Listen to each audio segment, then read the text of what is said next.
Hello, Legend Players, Reed here. Welcome back to some more Destiny 2, and today I'm going to be giving off my legendary review of The Edge of Fate. But before we dive right into that, I just wanted to say Happy Solstice of Heroes, everyone! It's that time of year where we get to celebrate our actions, regardless if we played this year or not.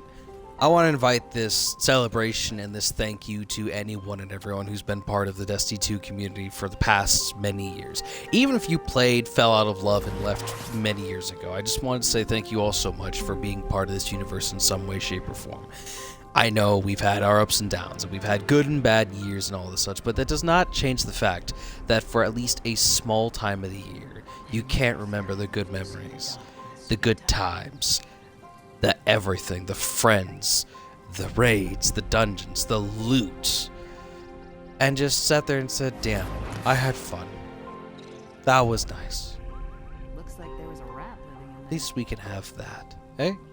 Because I know this game isn't everyone's favorite, and it's not made for everyone. Doesn't mean I hope that everyone can't enjoy it and have a little bit of fun with it, eh? But yeah, happy solstice, everyone. And now, let us move on to my brilliant, legendary review of The Edge of Fate. But for this, I want some scenery. And for that, we're gonna go somewhere. And that somewhere is Kepler! A very small and ragged planet out in the very outer fields of our solar system in a place known only as the Oort Cloud. Ah, Kepler. The newest addition to our fine cavalry of locations, destinations, and places to shoot bad guys at. The introduction to our lovely brand new campaign that is Destiny 2's The Edge of Fate. Now, before we get into anything, I would like to announce right here and right now to the entirety of this lovely community that I have brought up that this review here is strictly for The Edge of Fate. It is not about the UI changes, and I will address the UI changes after I've made my prominent points of notice towards the Edge of Fate DLC, but I really just want everyone to know right here, right now. What I'm about to say is strictly just because of the Edge of Fate, the content that I paid for. When I spent the $40 to buy this DLC, I am not spending $40 on new tiered armor systems, stats 3.0, weapons 3.0, whatever 3.0. I will not be having any of that affect my review over the main campaign, raid, and activities and endgame that happens during and after the campaign and story mode. Okay. Now that we've addressed all of that, let's move on to the review. And right off the bat, I would like to address my review for everyone just in case they want to hear it right off the bat and then promptly fuck off from the video. So, this is your short variant warning. In total, in summed up quick fashion total, The Edge of Fate is an 8.5 out of 10 experience. Great campaign that holds your hands throughout the entirety of its complex lore, pushes you forward, and leaves you off at a very decent end cliffhanger that doesn't make you question, well, now I gotta wait how long for an answer? Neither does it make you sit there and say, okay, I have absolutely no idea what the fuck goes on, and I'm frankly not interested anymore. However, due to its lack of endgame, it doesn't really leave me interested to sit here and say, man, I can't wait to keep playing the game for forever and ever and ever and ever and ever. So yeah, solid 8.5. So there you have it. If all of you wanted a short-ended review that doesn't go into detail and specifics, you can have it. That's it. 8.5 out of 10. You can leave. I appreciate you for staying for this long. I apologize for wasting your time this much. You can leave now. Now, for anyone and everyone who wanted a much longer review, thank you for staying. Welcome to my legendary review of The Edge of Fate. This DLC, as of right now, has been stated is, as I've just stated and announced, an 8.5 out of 10. And here are the primary reasons why. The good, the bad, and the ugly. I will always state this before anything and everything. Right off the bat, the good. The campaign is potentially amazing. It holds the hand for the explanations and the reasonings as to why we're there, what we're doing there, and how our consequences will affect the world of Kepler. It's not open-ended until we get to the actual final mission, known as the message. Speaking of missions, can we just acknowledge the fact that Bungie treated this entire campaign as everything was a solo ops? And as much as I wanted to hate that, it introduced vibes to me that I never got from other campaigns. For example, each and every boss had phases and some form of mechanic or encounter-like basis to it. Literally every single boss fight from every single 14 missions, motherfucker, had bullshit to it that made me have to sit there, scratch my head, and actually say, damn, I actually gotta go do this now, don't I? I gotta charge up the spark, or I gotta go do sequencing and patterns, or I gotta listen to a specific noise cue. Every single fucking boss did that. And as much as I want to say that that was the dumbest thing that ever happened in Destiny history, I can't. I love it. It's great. It actually invites challenge, and it invites some form of mental competition between you and the enemy. Can I kill this thing while also competing in this puzzle before I fucking die? And every motherfucking mission did this. Did it feel a bit tedious at first? Absolutely. Was it to the point in which I was scratching my head saying, how many more bosses do I gotta beat before I beat this campaign? Not really. Every single mission was very simple, very thorough. It explained why I was there.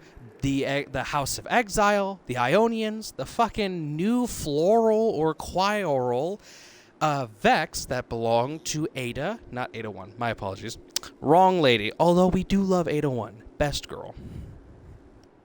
Maya Sundaresh, that belonged to Maya Sundaresh, otherwise known as the Conductor. The campaign holds your hand throughout the entire situation and allows you to truly understand the events of what's going on, without making you ask too many questions or leaving you too open-ended of answers. Why are the 9 here? What's happening here? Why is Orin here? How did she quit? All that type of bullshit. Questions that we either did get the answers to, or that we did get some sort of satisfactory answer to, but we still have more questions after that. How the hell did 3 die to Maya Sundaresh is a great question I fucking have answers to. But overall, the campaign's fucking amazing. It's 14 missions long, which makes it the longest campaign in terms of missions in the entirety of Destiny's history. I have recounted campaigns and side missions and extras, and I tell you this here and now, this is a long-ass campaign for no apparent reason. It's fucking weird. But yeah, the campaign does a great job of explaining the events as to what's going on, why they're happening, and what this will do the further you keep pushing into the world of Kepler and to the Ionians. The time dilations, the bioluminescent fucking black energy or dark energy that's just orbiting around Kepler. How the Ionians got there. Why Maya Sundaresh is here. What the fuck the House of Exile are doing here, and why they're being so corrupted by this Valensk motherfucker. And why they're all acting so goddamn crazy. And at the very end of it, we find out that one of the interstellar bodies, the fourth dimensional beings in a third dimensional plane known as 3, one of the members of the 9, particularly the member that controlled or was at least primarily the orbiting body of Earth, has died due to the actions of Maya Sundaresh wanting to pull time forwards and backwards to the point that the Golden Age was in our present, or that we were in the Golden Age past. Either way, it's very confusing to think about all in one time. Unfortunately, her actions have caused the death of 3, and 3 have set apart multiple cues, clues, and actions that would set all of us here. Ikora Rey, Drifter, Orin, the previous emissary of the 9, and a new face and figure named Lodi, who is now the current emissary of the 9, or half emissary, technically.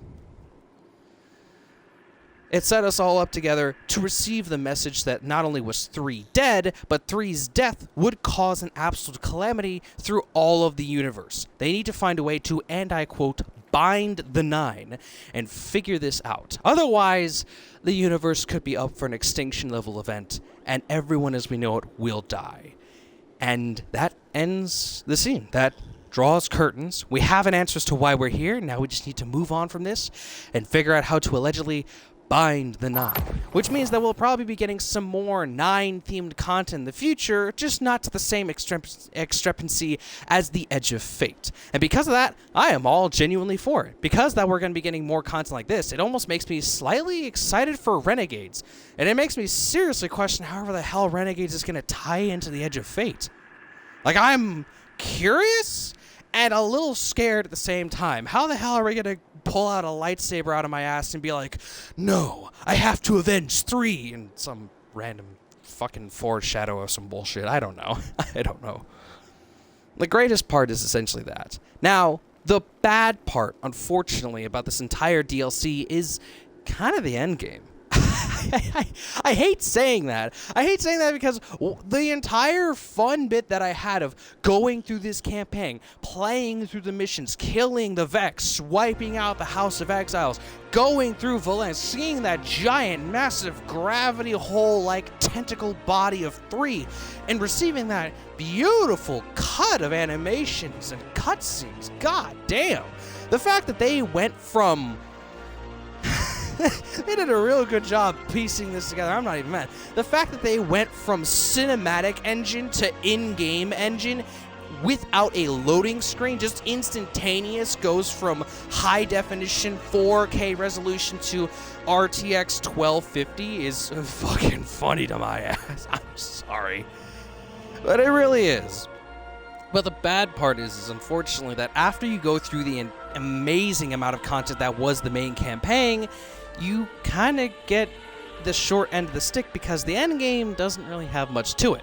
Once you figure out that 3 is dead, you just have 3 or 4 primary functions to the game. Replay the campaigns on higher tier difficulties, these new world tiers that they introduced called Mythic and Fable difficulty, and then just this limited time public event, which honestly is just Gambit on Caldera, the environmental area, called the Sieve, where Drifter talks you through grabbing motes to reuse his goddamn bank and all that such. And then finally there's the brand new exotic hand cannon, the Graviton Spike exotic quest, which is one of the only new weapons that are actually involved in some form of exotic quest this entire season. Now, don't get me wrong, it is a fun weapon for both damage and for ad clearing purposes. It can do a little bit of both, which I genuinely like.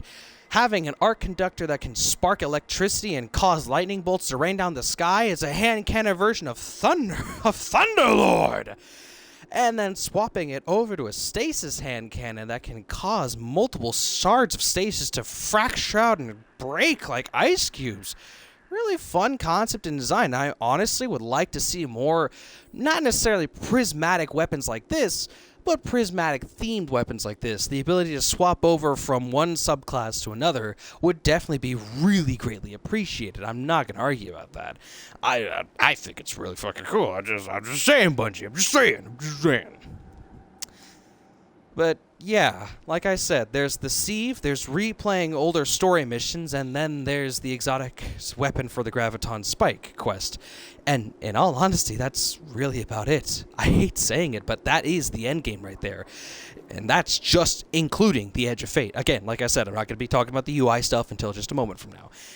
And that's it. That's the bad part. It is a very limited amount of endgame content, especially after Bungie announced, oh yeah, we're going to be trying to give you guys more Kepler-orientated content that will allow you guys to have unlimited replayability and actions within the world of Kepler. Now, don't get me wrong, I am aware that if we go through the missions on higher tier difficulty, we will get not only more rewards, more opportunities to attack, differentiated areas for more bosses and mini loot and all that type of stuff, and I know it's going to be filled and packed with more I keep saying that more and more and more difficulty, more loot, more rewards, more everything. The problem is that doing this higher tier difficulty activity, especially when it's already feeling like it's such a difficult and impossible task, almost just feels annoying.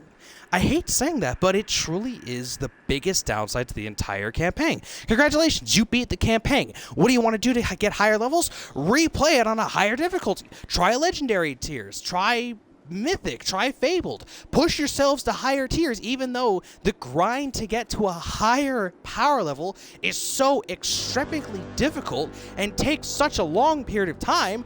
It would take you forever just to get through the Mythic difficulty and actually benefit from it. It's there, it's available. You just have to beat any campaign on any difficulty. And once you get there, congratulations. You made it. Now, can you push yourself further? God, I really want to know. Everything's so bullet spongy, everything's so difficult, everything's so long to kill, and I don't know what to say except for get good and try again, motherfuckers. And that sucks. That sucks to tell your community, oh, just keep playing the game. Well, playing the game is going to take more time than you're giving us. You've given us half of a season. Normally we get somewhere between 6 to 9 months. Now we have 4 to 6 months in order to progress our Guardian rank, our power level, and replay activities on higher difficulties just to push our Guardian ranking and our Guardian level just slightly higher, just a couple of levels higher, just to acquire higher level loot, higher level gear, higher tiered gear.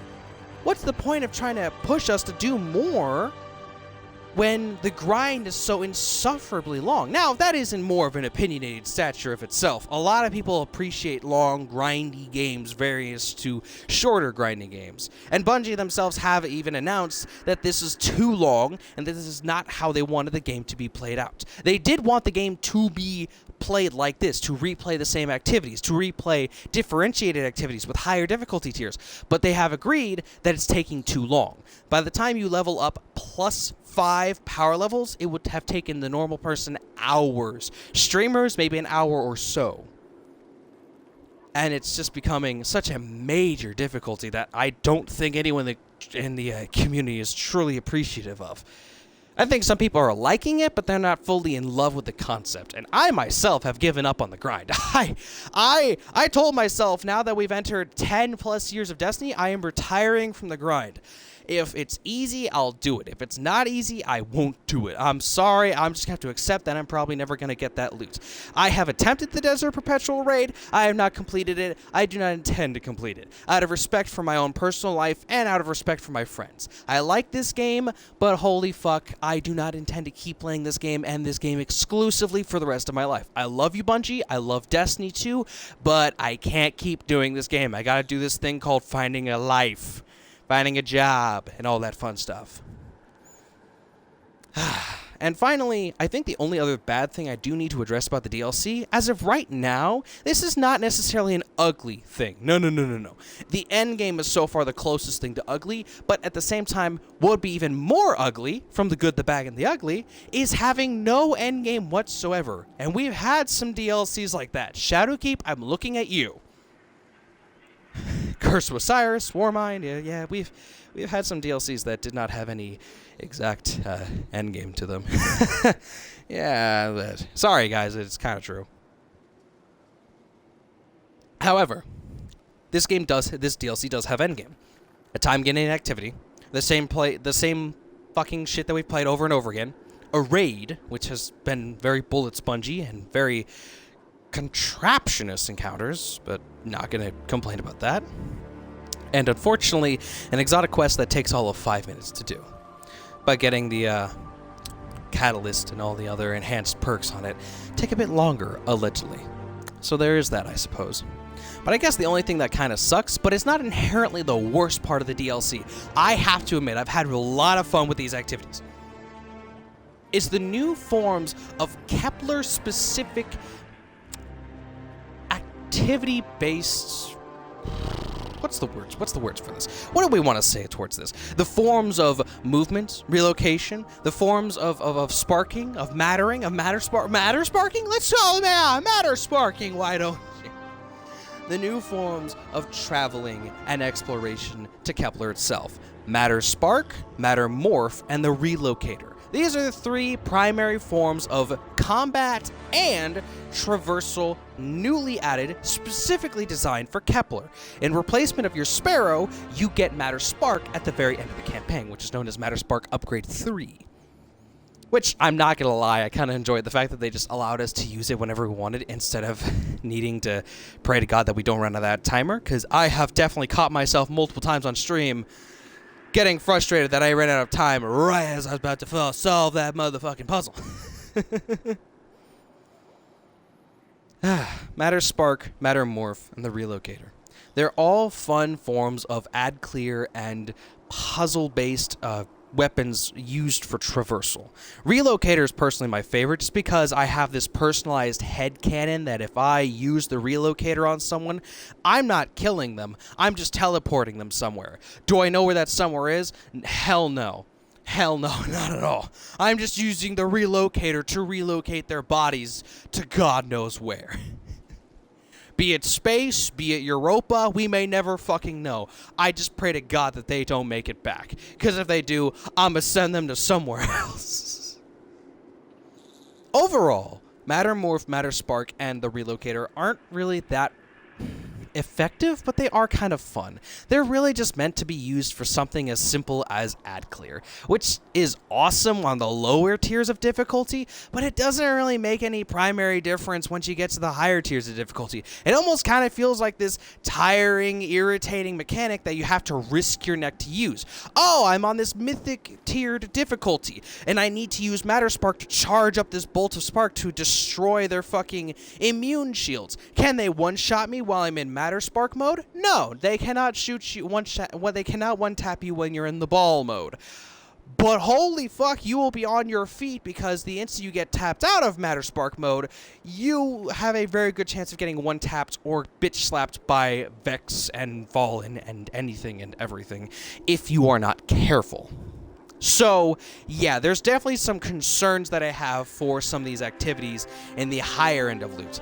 These forms of traversal aren't really the most effective. They don't do an incredible amount of damage. They're just really meant to be used for ad clear. Going into a ball mode and just clearing out waves of ads is kind of fun. I think the only one that's just boring downright is Matter Morph. I've said it in my videos. I would love to use Matter Morph in a Crucible match. Throw that strand grenade at some wall and all of a sudden build some structure out of fucking nowhere. And have a limited time frame, so if I'm not careful, all of a sudden the structure just starts destroying itself while I'm still trying to destroy other Guardians in a matter of Crucible. That sounds like fun, but not really necessary, you know? Just matter of opinion. I think the only thing that I would definitely address is specifically Matter Morph. You only get 30 seconds to use that. And those puzzles feel like that you are using up those 30 seconds to the last moment. So I highly ask Bungie, can we at least boost that shit up to 45 seconds, please? Please, Bungie, can we please boost Matter Morph up to 45 seconds? That would be amazing. I wish I was joking. I love you guys. 30 seconds with Matter Morph does not feel like enough. 60 seconds would feel too much, but 45, can we just get 45? That would just feel like the perfect amount of time for Matter Morph. It doesn't really do much anything else in terms of combat. I can throw my Matter Morph grenade in and instantaneously strands up any bad guy. Unless, of course, they are too high of a difficulty, like a final boss of sorts. But, you know, most bad guys I can strand up easily. The Relocator just instantaneously destroys and decks everything in sight. The ball is very specific. It's like I have to be looking at someone. Otherwise, I won't be electrocuting them, but it's still a very fun form of traversal and interesting form of combat. Now, I do feel bad. I do feel bad for anyone and everyone that has gotten motion sickness from Matter Spark. I feel so bad for y'all because I did not even realize that was happening. I am insanely sorry that happened to the entire community. That is something so horrible. I can only imagine how embarrassed Bungie must have felt when that came through. It's like, are they liking the new mechanics? Some of them are saying yes. A lot of them are saying no. Some of them are throwing up. They're what now? They're throwing up, sir. Oh shit. It's causing them motion sickness. Oh shit, it's causing them motion sickness. So, yeah, I'm so very sorry. I hope Bungie can implement some repairs to the bugs and such that will allow Matterspark to not give people as much motion sickness. I am happy to know that they at least adjusted the sensitivity on it, because I remember the first week of me playing Edge of Fate, whenever I went to Matterspark mode, my sensitivity was, let's just say my sensitivity was at a 10, it got dialed all the way down to like a 3 or a 4. Shit was slow when I noticed it. Week 2, they updated it so that way I could at least move at the same level of sensitivity until I got to those pipes, which honestly, I was fine with the pipes. I was fine if they dropped my sensitivity down to a 3 or 4 in the pipes, because I did not want to move that incredibly fast in the pipes. Holy shit. But no. They inherently aren't bad, they're just not really good for anything else aside from ad clear. Don't get me wrong, it's fun, kinda tedious to traverse around, because then you have to remind yourself, oh that's right, this is a puzzle. How do I get into this room that I need to kill this mini-boss in? Otherwise, I'm just not gonna get some extra rewards that I would really like from Kepler. So what do I gotta do? I gotta remind myself how to get in there. That's what you gotta do, and it's kind of annoying. Tedious, but not impossible. These puzzles were meant to be solved by anyone and everyone. To every streamer out there that's saying, I wish the puzzles were harder, fuck you. Please, for the love of God. We're trying to make a game that's universal for anyone and everyone, regardless if they fucking are into puzzle games or not. We're trying to make a fucking game that's understandably capable for anyone and everyone to solve, pick up, and understand, goddammit. So yeah, go promptly fuck yourselves, I suppose. Big streamers that want this game to be insanely difficult for the common everyday player. And as for the ugly, the good, the bad, the ugly, I don't think the Edge of Fate has any primary ugly moments in it. I really don't think it does. That sounds like such a weird thing for me to say from a campaign. The fucking campaign is great. The traversals aren't bad, they could have been better, but they are really fun, just a tad bit tedious to use for traversing around. And the lack of endgame makes it very apparent that once you're done with the campaign, there really isn't much else to do. So if you wanted to uninstall the game, wait for the next major update to come in and come the fuck in, then by all means, that's really about it. There isn't really much that's ugly to this campaign. It's genuinely a very fun, very nice, well-rounded campaign that I actually very much enjoyed.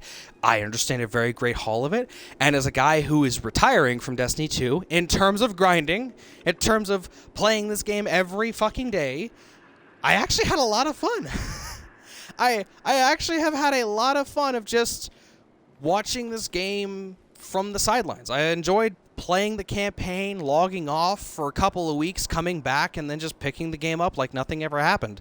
I'm not really grinding in this game. I'm not really trying to push further or do anything in this game. I am still trying to get stuff like the holofoils, but not necessarily the tier 5 holofoils. And honestly, because of all that, I'm actually having a really good time. I've been able to pick up other video games, and I've actually been able to have more of a social life because of this. Yeah. Not that I didn't have a social life beforehand, it just means I have less time to play on Destiny 2 and more time to play any other video game that I own. That's fucking nice. So yeah, Edge of Fate experience. Solid 8.5 out of 10. It could be argued that the... Uh-oh. I guess we'll do this last bit in orbit. It could be argued that the character experience for the characters that played throughout the DLC, Ikora Rey, Orin, Drifter, Lodi, and the Guardian, had a bit of an odd experience. I heard many people were displeased with how they portrayed Ikora, discovering that Guardians were not unintentionally there for no preposterous reasoning, that this was fated out to be by the hands of the Nine. However, we still pushed forward the concept that we ourselves discover our own fate and push past the ideas of what has been decided for us. That regardless if it was decided for us, we're still here for a reason, and we'll believe that we are needed for that very reasoning. No matter how much nooks, crannies, nudges have been used, we're here. And we are here for our very own reasonings. Sure, they wanted us here, but we're here because we want to be here. Guardians make their own fate and all that. Yeah. But that's more of an arguable stance. I think my only major complaint is that Orin didn't get a lot of screen time, but when she did, she definitely made her fucking screen time count. Drifter was here as well, which felt weird, but I mean, he played his part. He did a damn good job trying to teach Lodi that he's in a very alien world. Lodi had multiple screaming matches, which got annoying at first until we got those very heart-to-heart emotional scenes of him realizing this is not his time anymore. He is a man out of time. He's a man out of space. This is a world he is very unfamiliar with. This is a time frame he's not aware of, and it's been potentially hundreds of thousands of years since when he was. And that's a very big shock and revelation that he needs to realize. And we go from this man that's desperate to go back to his time to a man that's willing to accept the consequences of these godly actions. And they all just do such a damn good job of it. And I don't know her voice actor's name, the voice actress's name. I do not know her name, but I just want to give a huge round of applause and a large sum of love to the incredible voice actress and actor who played as Ikora Rey for this DLC. I just gotta say to whomever her name is, I apologize. I should have done research and I should have looked it up. I just do not realize it at this current moment in time. The voice actor who played as Ikora Rey was not the traditional voice actor. It is in fact the same voice actor who played as Savathun in previous DLCs. So we got to hear Savathun fool us all one last time and play Ikora Rey, and god damn it, she did an amazing bang up job. To the point that I was very convinced that this was Ikora for a good minute. I'm not gonna lie, she did a great job. We absolutely love to see it. And yeah, I think that sums up fairly perfectly. A solid 8.5 out of 10. Could have been better, but overall was really genuinely good. Not that big sum of endgame that I was hoping for, especially since a lot of it was just replay the campaign, and I sat there and thought to myself, this is the Kepler designated loot that you wanted me to do? Bungie specifically announced we wanted to have activities that are going to be designated towards Kepler for some time, and as of right now, it's really just the Sieve and the Desert Perpetual raid, along with replaying the same 14 missions you already played in the first place. Am I half tempted to replay them? 50-50. On Mythic and Fabled? Not really. On Legendary? Maybe. I'm light level 200 as is. That's fairly high for Legendary difficulty. It'll be difficult, but it won't be too difficult. I'm not even gonna lie when I say that. It doesn't sound like that big of a problem. Do I want to? No, but I'm not gonna lie. Those exotic arms where I could throw my flaming hammer and it'll come back to me like the fucking Mjolnir, the hammer of Thor, that does sound appealing. I'm not gonna argue about that. That sounds really fucking appealing. But yeah, Edge of Fate is a total 8.5 out of 10 experience. Could have been significantly worse. And overall, if I could sum it up in a single paragraph, it is the exact opposite of Lightfall. Not that interesting traversal methods, but with an incredible story that I genuinely liked, with significantly less interesting endgame comparative to Lightfall. And I wish I was joking about that. Lightfall had genuinely interesting endgame material. This DLC does not have that much. Okay, I said it. 8.5 out of 10. I've said it like 8 times now. And that is the Edge of Fate. Now, I do want to talk about the other stuff that got added to the game. The stuff that we didn't pay for. The free things that happened. The 4 primary universal changes that happened in the game. The user interface changes. That primarily being Armor 3.0, Stats 3.0, Weapons 3.0, and the portal. Those are the primary things I would like to talk about as of this moment. Because every time I open up this game, I get this little page here. And before I go into hating on the portal, before I go into any form of criticism or any form of hatred or anything of that sort, I just gotta sit here and say, to the person who made this art for the Solstice of Heroes events, you are amazing. This looks beautiful. I was personally hoping that we could keep this up for a little bit longer, because I'm not gonna lie, this looks really fucking good. It looks really pretty. So thank you for that. This is an amazing art piece. I pray to God I'll find this on the internet somewhere. Probably not, but I just gotta say that's awesome. And also, because I noticed this beforehand, before the events of the Edge of Fate, this is what the Destinations tab looked like.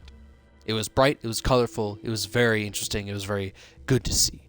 After the events of Edge of Fate, it was doled out to draw more interest to the Portal tab, which was a huge blow on Bungie's part. Bungie over-realized that in order to get people to realize that the Destinations tab was any more so important than the Destinations tab, they may have killed the Destinations tab vibe and an entire legacy of hard work that they put into this game. So thankfully they revitalized it, and it now looks just as colorful and just as beautiful as it did during the events of the Final Shape. As well as they have announced that they will be working on trying to make the Destinations tab and the Portal tab update to activities as well, which I would like to say is a fantastic idea, primarily because of one thing. Lots of activities that were removed from the Destinations tab and thrown into the Portal tab are the only form of set activities that are actually giving valuable rewards. And keep in mind that the Portal tab does not have anything involving raids or dungeons, which means any and all previous raids and or dungeons for the past 7 years are effectively giving horrible loot. There's a word I like to use, and I know I use it incorrectly, and it's the word invaluable. Apparently, when I heard the word invaluable at first, I believed that it meant that this was worthless, absolutely unuseful, completely and utterly horrible. That wasn't until someone told me invaluable means that it's extremely valuable, it's extremely useful, it's amazing, it's practically pure gold if you could. And I sat there and thought to myself, oh, well, I've been using that word incorrectly. So I like to use that word incorrectly just one more time. The process of them making all of the past 7 to 8 years worth of activities and loot and raids and dungeons and the entire legacy of the past Destiny 2, they made it all invaluable. They made it worthless. They made it horrible. I know I'm using that word incorrectly, and I do not care. I find it absolutely disgraceful to know that I was planning to go into the Pale Heart of the Traveler and find myself scurrying away the Vestiges of Evil and the Salvation's Edge raid, only to find out now it is more difficult because they actually added in some form of compatibility modifiers, now meaning that all of the bad guys are just 10 power levels above where I am. And not only that, but they did this for a grand sum of many activities. And they did not update the loot pool for these activities, meaning that they will give you horrible loot with no power bonus to them.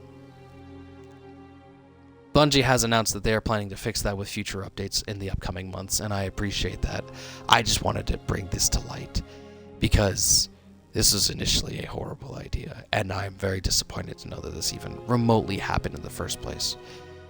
And it's reasons like this why I did not want the UI changes to interfere with my judgment over the Edge of Fate, primarily because UI changes can be updated.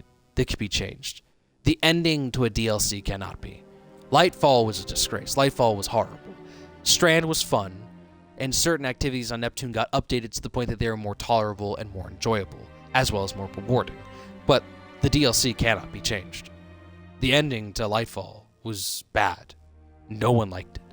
The story of Lightfall was not good. That cannot be changed. The Edge of Fate cannot be changed.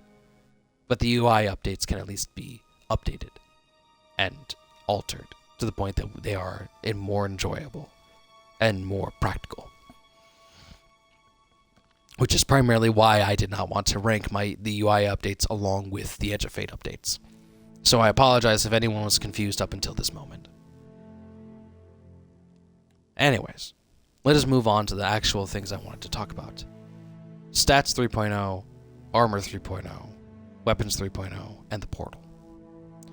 As of right now, when it comes to the 3.0s that I've just mentioned, I want to say, to broadly sum everything up, it isn't bad. It's not as good as Bungie has announced it to be, but it really isn't that bad. When it comes to Armor 3.0, this is actually something I incredibly implore more people to come up with. Because I'm not gonna lie, this was genuinely needed. And I know a lot of people are gonna look at me like, Reed, what the fuck are you talking about? Our armor had value beforehand. No, it did not. No, it did not. The only armor value that I would dare say I have ever had in my entire existence is the fact that quite literally my old armor just looks cool. I leveled it up, I masterworked it, it has great stats on it. If I equip my original armor set on here, I have 2 100 builds on here. If I'm running solar, I have 2 100 builds on here. I have 100 health and I have 100 grenade. Or sorry, melee. I have 100 health and I have 100 melee.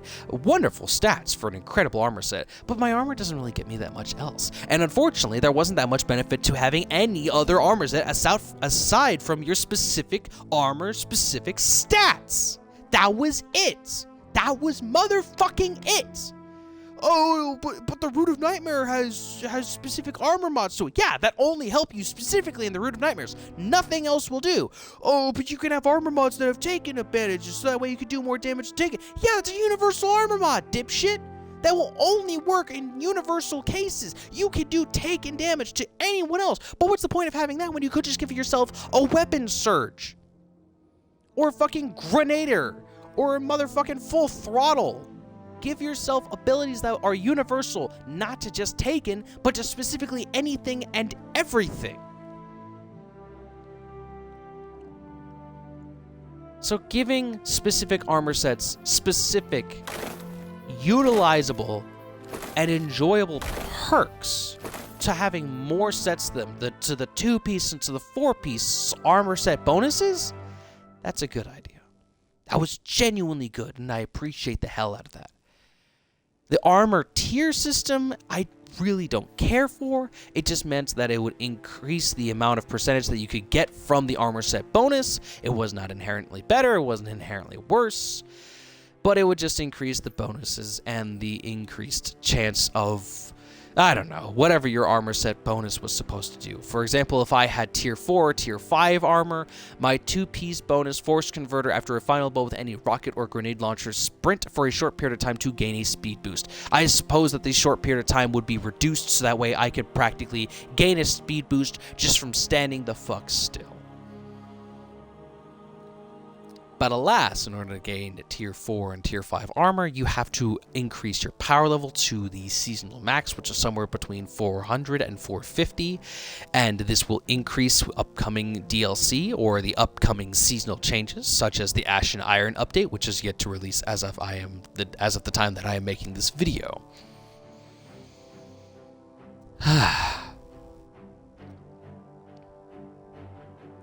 But you have to increase your power level, you have to increase your Guardian rank, and every activity you play, you have to increase the difficulty of the activity to the point that it greatly increases your rewards. If I go to this solo ops, I have to go to creation and instantaneously push this shit to the absolute master of my abilities. If I push it to normal activity, which is a difficulty of level 10, it will only reward me with level 200 power level gear. If I push this all the way to expert, it will increase that up to 223. Master will be 225, and Grandmaster will not be that far or any different. Ultimate is, as of right now, very difficult and requires that you at least be the base power level of the maximum in the game, which is 450. Keep in notice that the difference between Master and Expert is only 2 higher tiers. 2 higher tiers. Congratulations. You're working as if just for a slightly higher level gear. That is the grind to get from point A to point B in the tier system in Destiny 2. And unfortunately, it has caused a lot of people to sit there and say, I refuse to do this. And I'll get on to that in just a second. As much as I want to appraise the armor for its piece settings, which I will admit, armor set bonuses, that's really good. I like that a lot. That's amazing. I have absolutely no disadvantages towards this in the slightest bit. If I have more of an armor set specific, I can and I will gain certain perks to it that I would not naturally get from my subclasses, from my weapons, or even from the artifact, which I greatly like and I greatly appreciate. Especially when the armor set looks cool. I'm not even gonna lie when I say this. This Bushido set, holy hell, I have been rocking this shit since I got it. And I love it. This shit looks good. God damn, Bungie. You guys know how to make an armor set. So yeah, Armor 2.0 Armor 3.0 I genuinely like. The tiered system I'm not that big of a fan of because it is a graduate grind to get from point A to point B, and it's not really necessary that you continuously keep getting anywhere between tier 1 to tier 5 loot. Tiers 1 through 3 are basically what you're going to get once you reach light level 200, which is the light cap. If you keep playing Destiny 2 via strikes, via Crucible, via Pinnacle activities, via anything from the portal, you will evidently get your ass to motherfucking light level 200 in a relatively quick amount of time. It did not take me that long. I was almost at light level 200 completing the campaign. It was genuinely fun. It was easy. I literally just joined up on D2 at randoms, played a couple of matches of Crucible, and I left. And all of a sudden, boom, here I am at light level 200. It's fun. It's fine. It's fantastic. Especially with the Solstice of Heroes event where they basically sat there and said, hey, we've heard that gaining higher tier loot is very difficult, so we're going to up the ante and give you guys higher tiered loot for doing anything that involves Solstice of Heroes. Thank you so much for continuing to play our game. We love you. And I appreciate that, because as of right now, this is the only fucking tier 4 gear I acquire. And I'll talk about this in just a second. So yeah, lots of rewards, lots of tiers, but it's not necessarily needed. If you want the gun, get the gun. If you want the God roll, get the God roll. But do you need the God roll on a tier 4 or tier 5? No. You can want to have that added bonus set of enhanced perks that you can get from tiers 2 and beyond, but you don't necessarily need them. It just makes the grind more specific, but it also makes the grind easier once to get to light level 400 or to 450, because then tier 4s and tier 5s will start dropping for you on a constant point, to the point in which it isn't even rare anymore. Not only is it not even rare, but it'll just practically start shitting out the God rolls for you, because guess what tier 4s and tier 5s give you? They give you more enhanced perks, they give you more enhanced origin trait perks, and they give you more columns and rows for weapon perks. Congratulations, you son of a bitch. You have multiple rows to get the God roll. It just makes it easier for you to get there. The question is do you want the tier, or do you want the God roll, or do you just want the gun? Because if you just want the gun, like myself, I don't really care about the rolls. I just want a specific variation of the gun, so that way I can go out and have fun. If I get a gun with the holofoil variant, perfect. My grind is over for that gun specifically. Let's move on to the next one. Then this entire tier system, be it for the armor, for the weapons, it doesn't really fucking matter. It doesn't really fucking matter. So it kind of is useful. It's nice for the true hardcore grinders that enjoy this game, but it's not really an added benefit for those who don't care about it, you know? It's there, but it's not necessary. It's a want, not a need. If you need the gun, just get the gun at tier 1 or tier 2. Tier 3 if you're lucky. If you absolutely need to have this gun at a specific level of tier, then sure, grind your ass up to level 450. Just be weird that this game will essentially become another 9-to-5 job for you. And I apologize for your necessity to keep playing this game for the rest of your life. But hey, it's fun sometimes. But yeah, I guess that kind of evaluates how I feel about Weapons 3.0. Armor 3.0, I will admit, I like the added armor set bonuses. That's the only real benefit I have to say I like from the new current armors. And only the new current armor. Old armor essentially doesn't have that much purpose for it, except for its stats. And that's kind of the only reason to keep any of your old armor, if it had really good stats on it. For old weapons, keep it just because old weapons are effectively a tier 1 or a tier 2, depending on if they have any enhanced perks on them. A great example is my Perfect Paradox. Because of the fact that I have enhanced perks on this thing, this is the same equivalence of a tier 2 weapon. However, the higher tiers do give you more weapon perks and more origin trait perks and more enhanced everything, making it kind of nice, but again, not entirely necessary. So there isn't really that big of a need to get the higher tier weapons unless you just really want to get them. So it's like, congratulations, it's there, and if you're a sociopath that will torture yourself to get this shit, by all means, go do that. It's your grind. You can play the game however the hell you want, but it's not entirely necessary. It's just an added bonus. The only reason why anyone would need to get tier 4s and tier 5s if you needed to have these enhanced perks and these enhanced god rolls for something as equivalent as a day 1 raid, as a contest mode, as for some speedrun challenge that needs absolutely 15% upon 15% upon 15%. But for the everyday casual player, the tiered weapons and the tiered armors are not necessary. They're fun to have, they're pretty, and they're really cool to look at. I assure you, and I say this, however, they are not necessary. And that sucks to say, but I really need everyone to understand this. They're pretty. They're really fucking pretty. I love the hollow foiled variants of tier 5s. I'm not going to bust my ass for them. The grind is too great, and that is the biggest slap to the face I could ever say to this game. The grind is too annoying, and it's too big for this fucking game. And it's absolutely not necessary.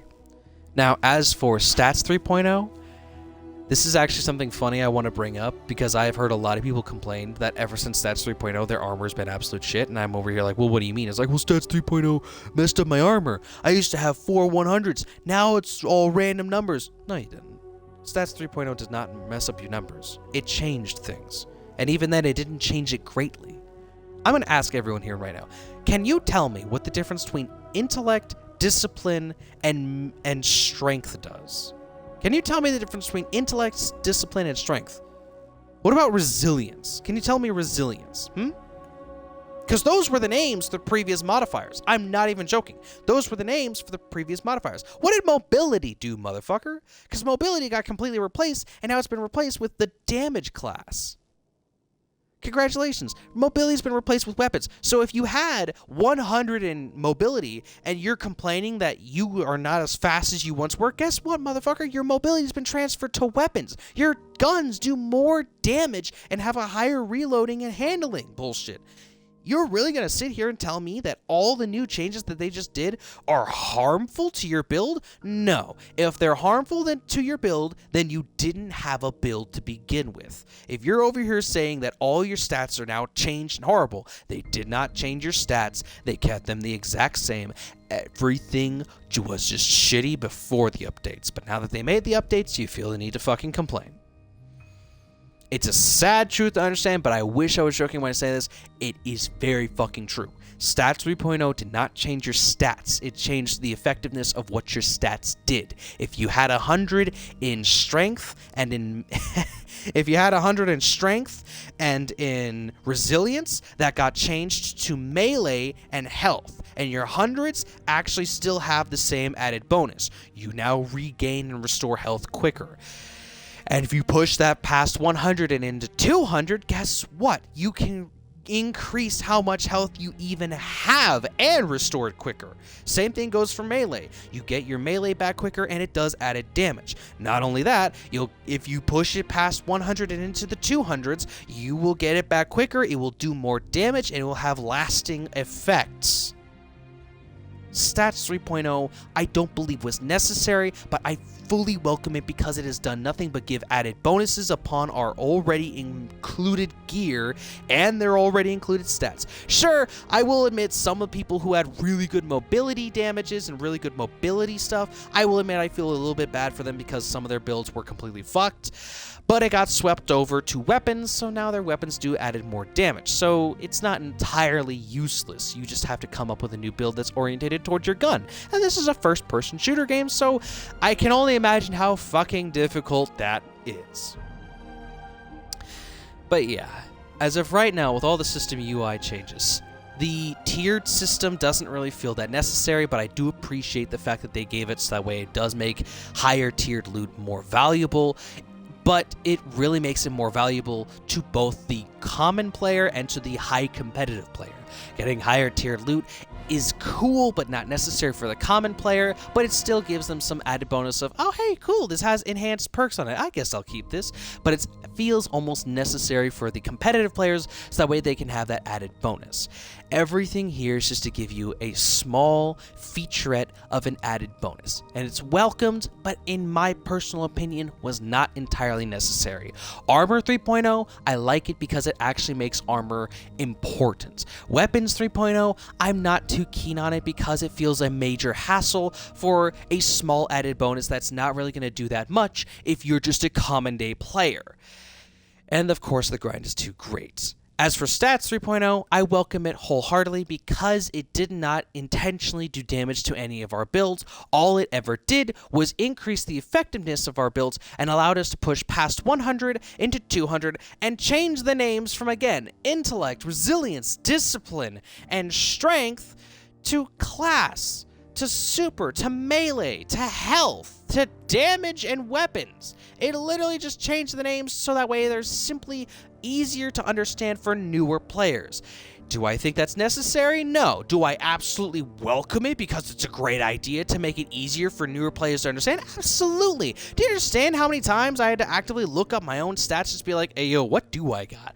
I got 100 strength. Cool. The fuck does strength do? Does that mean I'm strong? Does that mean I take bullets really well? What does strength do? The fuck is intellect? Who the hell has 200 discipline? I'm fucking confused. You know? It just fuck. It felt confusing. I don't think they needed to change it, but I'm absolutely happy that they did because now it's more welcoming to new players. And finally, the big kahuna. The portal. The portal is, in my opinion, a fantastic addition to Destiny 2. However, it is unfortunately dealing with a very big consequential pain in the ass action, that primarily being that the portal is the current and only form of actual grind in order to push your light level past 200 into the 400 range. This is it. This is literally it. They stole most, if not majority, of the content from the Destinations tab, and they threw them in the portal. The portal is the only way to play these activities in any way, shape, or form. They destroyed activities such as the Onslaught maps because that playlist is no longer accessible in the Strikes or the Vanguard tab. It's completely fucking gone. The only way to play it is via the Fire Team activity. In the Crucible Ops, Trials of Osiris, Competitive, Control, and well, Solstice Scourge is a limited time event, but mostly Trials, Comp, and Control. Very big, active community games, community-held activities were primarily held in Crucible tab. Guess what? They're no longer there. If you want to go to the Crucible, they just have the 3 rotating playlists, and even then, they barely fucking rotate. We got Clash, we got Rumble, we got Domination. Or Dominion, or whatever the hell it's called. I didn't even read that shit. And the worst part is you don't even get good rewards from anything in the Destinations tab, as I said earlier. It feels retired. It feels unhelpful. It feels, and I'm going to use this word incorrectly again, invaluable. It feels worthless.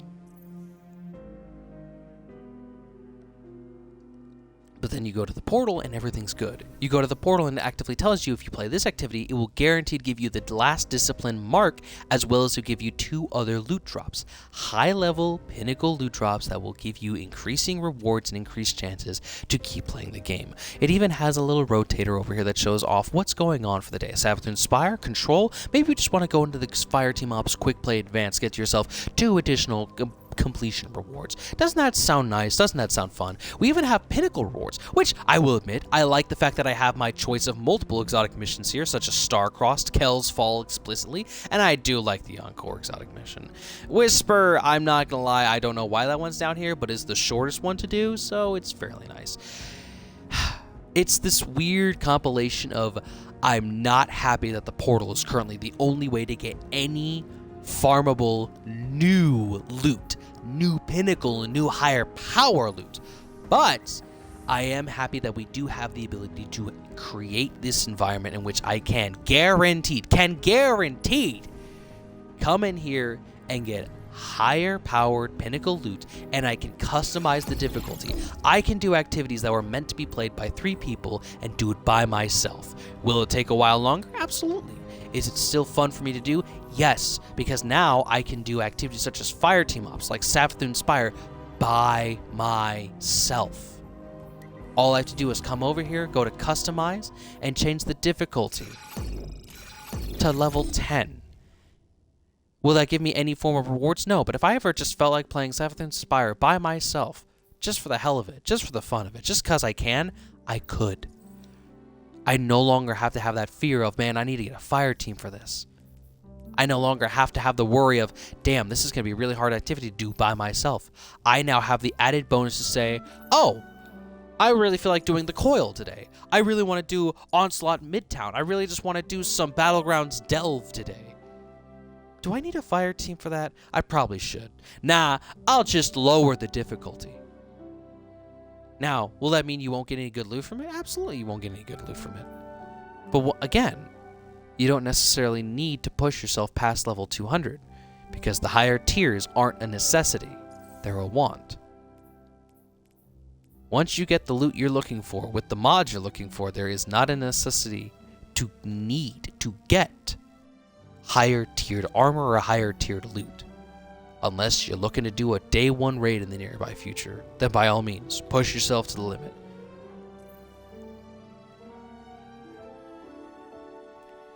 And that sucks. That sucks. But no, I definitely like the fact that we have an area that is inviting to new players to sit here and say, oh, I wonder what I want to do today. Do I want to play by myself? Do I want to go with other Guardians? Do I want to do something exotic mission, get myself some newer rewards? Do I want to go up against other Guardians and have some fun with that? And you get rewarded from it. It's a genuinely fun, rewarding experience, regardless if you put it on higher difficulties or not. It's a guaranteed rewarding experience because it will say, oh yeah, you don't have Mint Retrograde, the brand new special pulse rifle? Go over to Pinnacle, play this new activity, bada bing, bada boom, you'll be done. You can set it on any difficulty you like. You can give yourself boons and modifiers that make the activity better for you and more challenging for the enemies. Or you can make it more challenging for yourself. It's an active place to make the game as difficult for yourself or as easy for yourself as you want, and I love that. It's literally the pinnacle for both common players and competitive players, and I love that. I am just gravely disappointed that the Portal is currently the only form of farmable, loot-based activity in the entirety of the Edge of Fate. This is it. If I go out to the Destinations tab, every other location, destination, dungeon, raid, activity is completely worthless, and I hate that. But Bungie has already announced that they're working on tweaking things. They're working on tweaking the grind to make it a lot faster. Maybe not easier, but faster, so that way you're not spending hours of a day just trying to level up a couple of higher levels. And so that way that you can access your higher tiered pinnacle loot both via the portal and via the destinations tab equally, so that way it doesn't feel it's exclusive to one tab versus the other, as well as they are trying to find a way to get more activities from the destinations tab on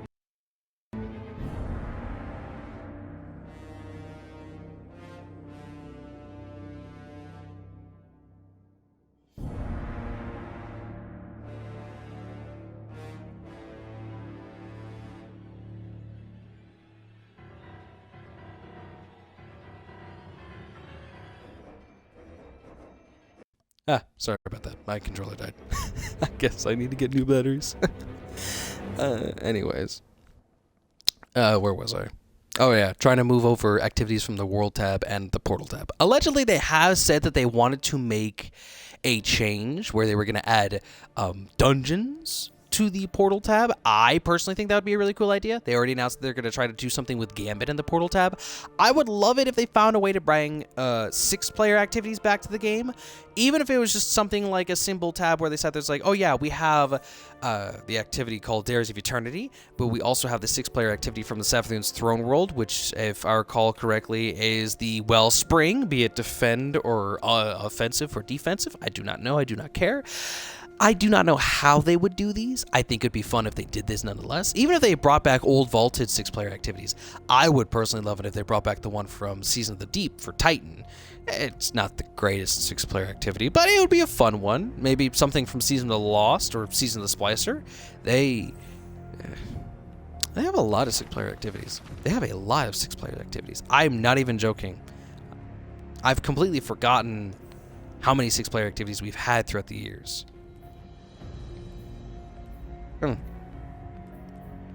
Enough to make me forget about them, I guess.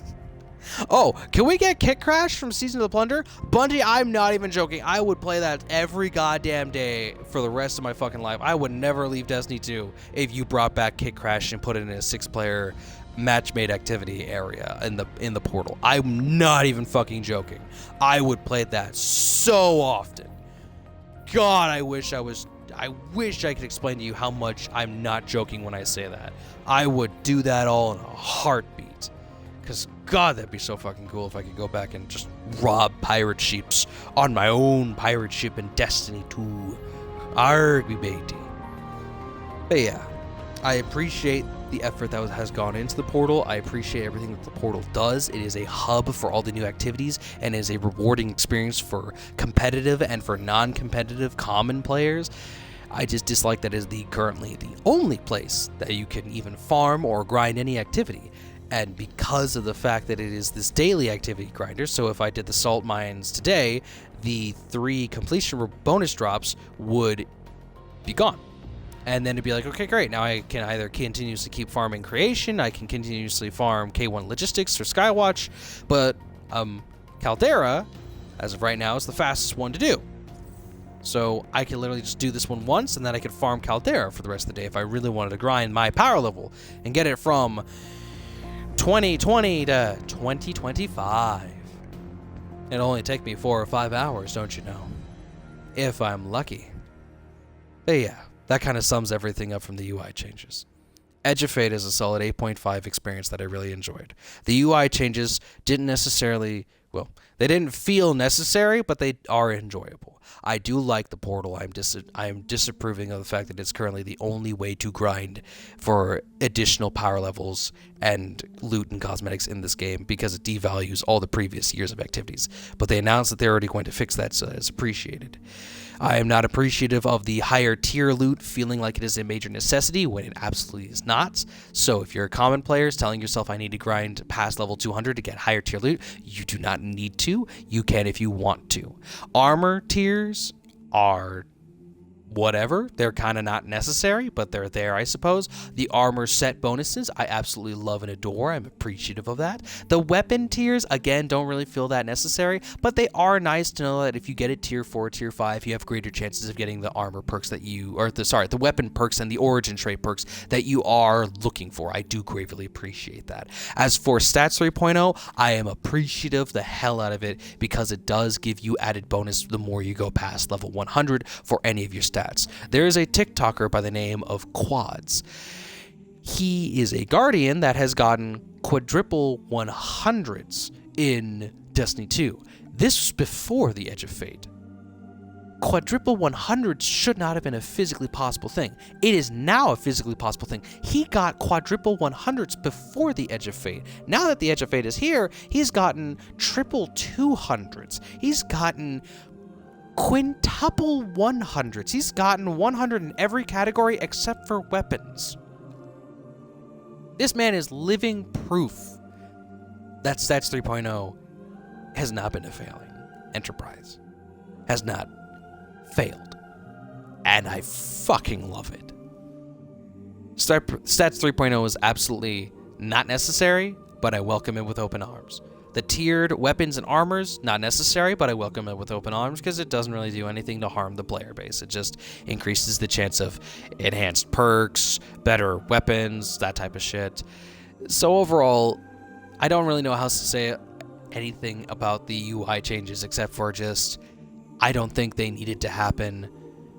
Some of them aren't really that great. Others are amazing. Again, Stats 3.0 is awesome. The weapon set, the armor set bonuses is awesome. The tiered system and the seasonal bonus artifact, the seasonal bonus amplifier. So they'll have a period of featured gear from previous seasons and previous such and such that does a percentage increase of damage for activities like, again, contest day 1 raid clears. It's all nice, but it isn't necessary. It wasn't really needed or wanted because it doesn't help it helps everyone, but it doesn't help you if you're not doing an activity like the raid, like a day 1 contest raid or dungeon, or Grandmaster activities. If you grind yourself to the minimum, level 200, get what you want and get out of the game, it's not really necessary to get a tier 5 weapon or tier 5 armor. It's not really there to have fun for the grind. The grind to get to this level of gear is not fun. Therefore, it's not really necessary to have in the game. It's here, so I'll welcome it. Because hell, I'll admit, when I got this tier 4 Festival Flight grenade launcher, I ain't gonna lie, I was excited as fuck. Because it was completely random chance. I got it from like a level 10 activity, I'm not gonna lie. I did not do any expert or master. I got this from a normal difficulty activity. I was incredibly fucking lucky. I'm not gonna lie about that shit.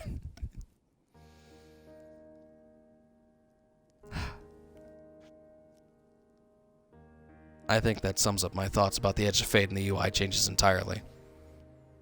Everything's really good. It could have been a lot better, but it's not bad. And I think that's all I have to say for now. I think that's all for this time. Hope you guys enjoyed the video. Please don't forget to like, comment, subscribe for more. I'll see you later, players, in the next video. Bye-bye!